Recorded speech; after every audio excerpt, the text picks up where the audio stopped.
Recently, I was thinking about values, and I was thinking to myself about my original family when I was younger, and I always said it in my heart that my original family, to me, were my tormentors.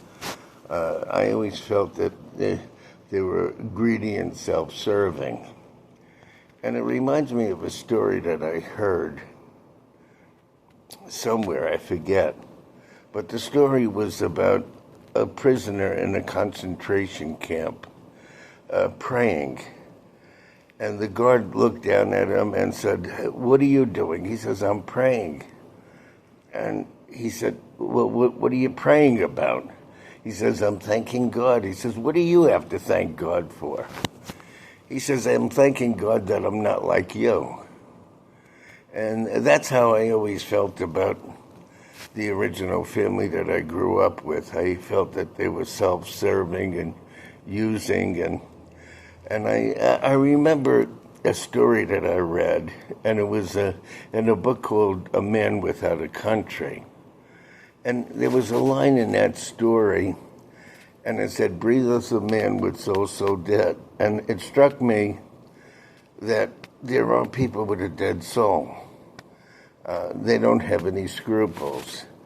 If they take something from somebody else, or if the person trusts them and they betray that trust, they consider themselves outsmarting the person.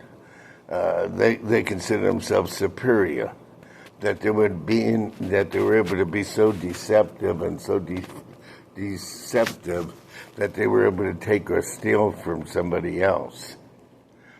And there is no honor among thieves. Even thieves steal from other thieves. If you ever find somebody that's a crook, you better watch them with both eyes. Don't think they're your friend, because there is no honor among thieves. Thieves even steal from thieves. But it's an interesting point of view. And some of these people are so greedy. They never have enough. There was a story about a man that was in a room with a lot of other rich men, and he was an author. He wrote a couple of successful books, and by most people's standards, he was a wealthy man. And somebody said to him, and they pointed to somebody across the room, they said, "You see that guy? He has 3 times the money you have." And he said to the person, "Well, I have one thing he'll never have." And the guy says, "Well, what could you possibly have that he'll never have?" He says, "I have enough."